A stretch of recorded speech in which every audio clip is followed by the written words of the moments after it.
శ్రీ గణేశాయ నమః. శ్రీ గురుభ్యో నమః. శ్రీమాత్రే నమః. వగర్ధావివ సంపృక్తౌ వాగార్థ ప్రతిపత్తయే జగదపితరౌ వందే పార్వతీ పరమేశ్వరౌ. కాళిదాసు మహాకవి రచించిన రఘువంశు మహాకావ్యంలో మొదటి శ్లోకం.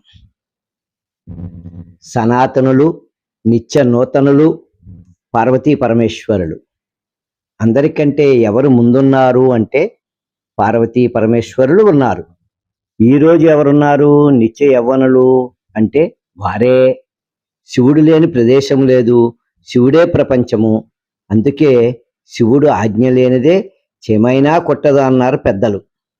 ఆది భిక్షువు, అర్ధనారీశ్వరుడు, ఆది దంపతులు అన్నీ పాత మాటలే. సనాతనమే, కానీ ఎప్పుడూ నిత్యనూతనమే.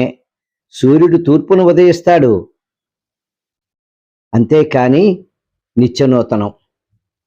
శివపార్వతుల దాంపత్యం ఆదర్శ దాంపత్యం. చెప్పడానికి మాటలు చాలవు. నిత్యనూతన గ్రంథం. ఒకరు నిజాయితీకి మారుపేరు, మరొకరు వైరాగ్యానికి సర్వవ్యాపికి నిదర్శనం. ఎంతకాలం మనం అనుకున్నా తర్వాత ఎవరు ఉంటారు అంటే వాళ్ళిద్దరే. ఆ ఇద్దరు ఒకరే అంటే అర్ధనారీశ్వరులు. అంటే శబ్దము అర్థము వలె కలిసి ఉన్నవారు.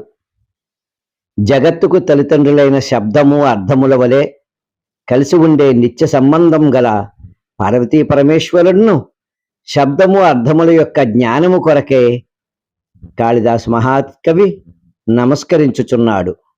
శ్రీ గురుభ్యో నమః.